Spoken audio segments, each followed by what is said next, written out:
Hey, welcome back. So I kind of split this up because a little bit longer. Maybe I should have split the last one up too into a couple of different videos. We're going to start with how to address other perspectives.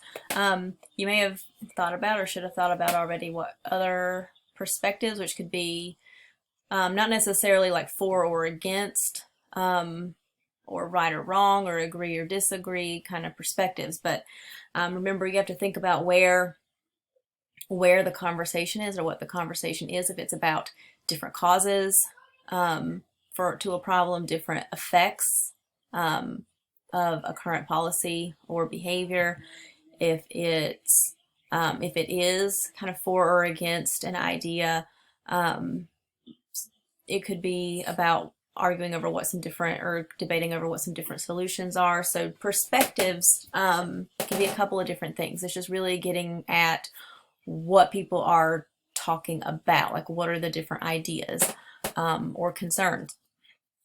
So while we're thinking about kind of ideas for a model or how you might start thinking about organizing it, part of that is thinking about where you're going to put the other perspectives or figure out how to address that. So a couple of things just to remember is that in any argument, you have to address other perspectives. Otherwise, you're leaving stuff out. It's like having a whole conversation present, but just sort of zooming in to one idea or one perspective and leaving out the other ideas that are involved in the conversation. And if you come at it that way, that's what creates bias, and it's what sort of makes it seem like you're less credible. When you're addressing all parts of the conversation and you're doing it fairly, it helps create an unbiased and fair-minded academic argument. So it helps build your credibility, and also possibly even the soundness of your argument, because you can explain concerns or theories or ideas your audience might already be aware of, and then also be able to compare and show how yours is stronger, more valid, equally valid, should be considered, should replace the current idea, whatever. So it helps your argument also. A little bit of refresher. So we did talk about last week about counter arguments and refutations, like how that will look. So when you're thinking about what other perspectives are, you're thinking, we're going to call them counter arguments, the other sets of concerns or solutions or causes or ideas that people are kind of bouncing around. So when you're thinking about like, what are my counter arguments going to be, you're thinking about the other ideas that need to be addressed. And when you're refuting them, you can also think about a refutation as a response. It's just your response to what this other idea is. So you want both, a place where you've addressed and explained other ideas, but also where you've responded to those using your research and your own ideas. So a couple of tips. If you've thought of some counter arguments already, or you've thought of some other perspectives already you want to address, a couple of things you have to kind of decide in terms of how you're going to respond are thinking about, will you concede that your opponent has a point, but explain why your audience should nonetheless accept your argument.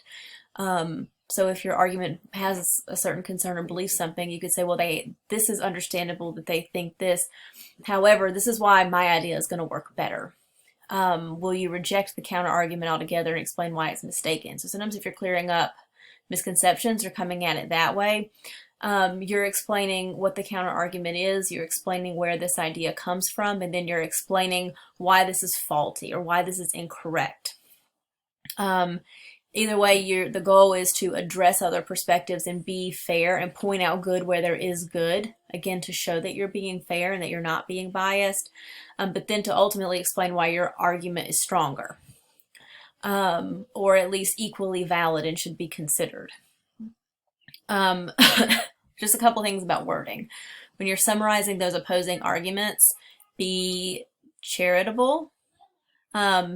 When you're, again, like summarizing other ideas, that's a good place to practice the objective writing that we used in the annotated bibliography. You never want to word other perspectives by sounding overly emotional or invested.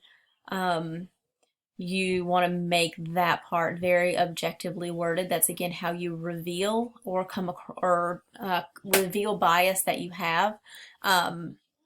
or sort of hurt your credibility, because if your reader starts to see you as overly emotional, then that takes away from that fair-mindedness. So really be careful about how you word other perspectives. You have to decide where you're going to include the other perspectives. You might want to do it at the beginning. I know that kind of sounds weird, but if the issue is well known, so if it's a controversial issue, and so if you're doing like a Rogerian argument and doing a controversial issue, that whole first part of the paper is going to be addressing the other perspective, so it's already there.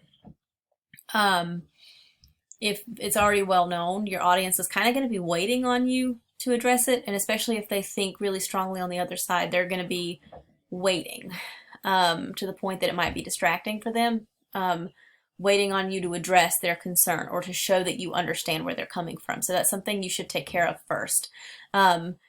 It sort of gets you and your reader on the same playing field so that you can move forward with your own argument and gets all the distractions out of the way. You can put it at the end if it's not well known. If you're trying to raise awareness or prove that something is in fact a big deal, the reader might not even be aware of what the other counter arguments are. So it's perfectly fine to address and refute like other possible ideas or other possible solutions at the end. Partial is tricky. Sometimes you have like you might be doing like a point-by-point model where here are 3 reasons why you should agree, see that this is true, or believe that this is true, or believe that this is in fact a big deal. And there are concerns that come up with like 2 of those reasons, but not the others. So you're sort of doing it sort of on an as-needed basis. It is a little bit harder, but I think that if that's the kind of argument you're doing, that's probably, like if you're doing like the ideas that are arranged topically, that's probably the best way to go about it, or put all your reasons that have concerns like together at the beginning or the end and kind of group it that way. A complete refutation, again, we've talked about this, is where your entire argument is based on refuting a problem or a way of thinking or misconceptions or stereotypes. And again, if you're doing a complete refutation, you're already addressing other perspectives, so you don't even have to worry about it.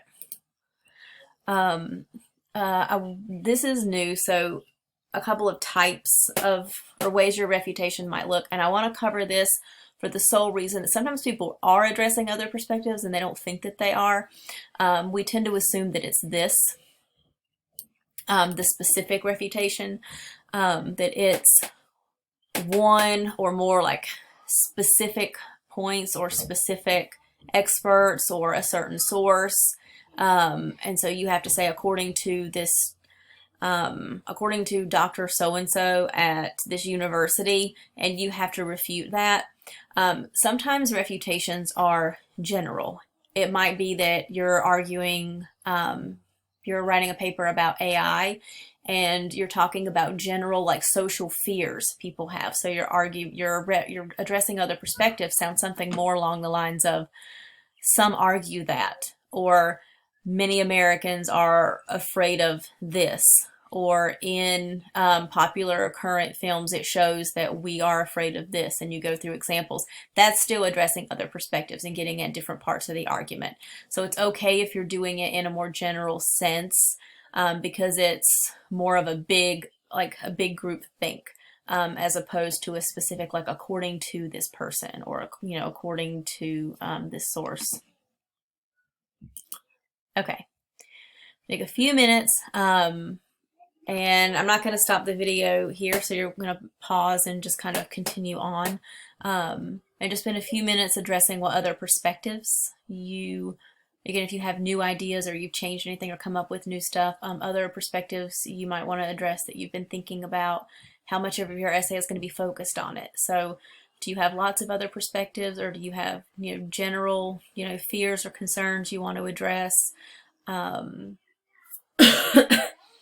Is it going to be a complete refutation? Do you have ideas for where the best places are? Stuff you're still struggling with. So take a few minutes, and then okay, so the last part of this is pretty brief. We're going to go through some ideas for selecting sources and ways to think about what might be the best use for sources in different parts of your essay. I'm really sorry about the lighting. I know the biggest part of this presentation is not being able to see my face, but where my computer is in my house, the lighting is a little bit weird, so even with the lights on, I just look like a big shadow. Sorry. Okay, so refresher. There are 3 ways to use sources. We've gone over and over and over this kind of stuff. Remember, there is knowledge building. Those are often your tertiary sources that are used to give context, definitions, history, that kind of stuff. There's evidence for a point. So typically, the way we typically think about it, and again, that's often your secondary sources, sometimes your primary, your studies, interviews, experts, that kind of stuff. Illustrating a point being made and kind of clarify things you're talking about, and that's often your primary sources, but you should have a couple of those too. Those are your like really current news stories that show what's going on right now. Your press conferences, again, like your interviews and firsthand accounts and social media examples and that kind of stuff. Film, literature, music. So a couple of ideas for picking sources to help build your essay sections. When you're thinking about background, you have to think about kind of what your audience needs. So 2 tips: if you're talking about history or explaining terms, tertiary sources are the best sources for those kinds of things if you're going to use them. You can use secondary sources too, but those are the places where you would pull, again, your history and dates and quick facts and definitions and that kind of stuff.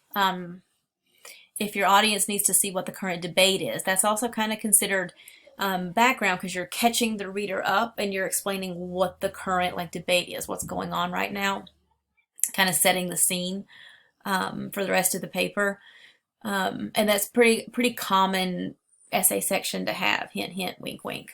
You might need to get a little bit more creative and use those visual tertiary sources like infographics, which help visualize statistics and studies and things like that, which could show a current problem. Or you could whip out those primary sources, the press conferences and current news and studies and examples and that kind of stuff. For other parts of your section, more in the body, this is where you're going to be combining primary and secondary sources. So this is where you are thinking about using your graphs and scholarly experts and your news reports and your popular commentary, maybe from your articles and web pages and blogs and all that stuff, documentaries, study results, lectures, like your TED Talks, that kind of stuff. And this is where you will synthesize. And that's really something to be practicing, because that takes a lot of skill. It's where you create a well-rounded explanation of a point. So if the point of this section is to argue this solution, you need to create a well-rounded explanation or argument for that solution by using several sources in the same section. So you never want to just focus one section around one source, because that really doesn't make much of an argument, and it doesn't really pull anything together. And it doesn't include a lot of pieces of the puzzle. It's always helpful if you can include statistics and experts and your own examples, several different things, kind of pulling it together. It creates a much clearer picture and a much better argument and a clearer argument. And synthesis is a really important critical reading skill. It shows it shows the ability, or practices the ability, to make connections between your sources and piecing together your evidence. And it shows a really strong ability to use sources. All right. So I'm going to do a little bit of reflecting, and those are just a couple of tips for how to start picking from some of the things that you have. You have your annotated bib, and you probably have a lot of other things that you've come across too that are primary, secondary, and tertiary, and it can be a pretty overwhelming log of stuff, and it can be hard to figure out where to start pulling from stuff. So if you know what kind of sources fit better in different parts of your paper, sometimes that can help just be a good starting place for starting to grab at some things and think about which sources are most appropriate for different parts. So you have 3 reasons you might use a source, not just for evidence, but also to help build knowledge for your audience, help them be caught up on a current debate, see the background or history or context for a problem, illustrate points that you're making, Again, that's sort of like writing the paper about video games, and you have to make sure that if you're writing a paper about video games, you have some examples of video games that you're, illustrating, and not just the experts saying that this is, in fact, a very, violent, impactful video game, but also being able to combine that with showing that video game, and giving your own commentary on it, and that is synthesis. So in your notebook, I want you to take a few minutes just to describe a couple of sources you found that really are standing out to you right now, that fulfills a couple of these purposes. So just sort of a quick like brainstorming this. It can be messy. I'm just sort of looking to see that you're thinking about this. If you are listing out like knowledge building and you know a couple of sources, or you know what sources you're mostly going to use for evidence, you have a couple of primary sources, you can list it out this way, or you can just straight like list out, here are a couple things I'm thinking about using. However you want to do this is sort of up to you. I just want you to take about 5 minutes and do some messy thinking in your notebook about how you might use some of the sources and which ones are standing out to you the most right now as being most appropriate or kind of a backbone for your paper.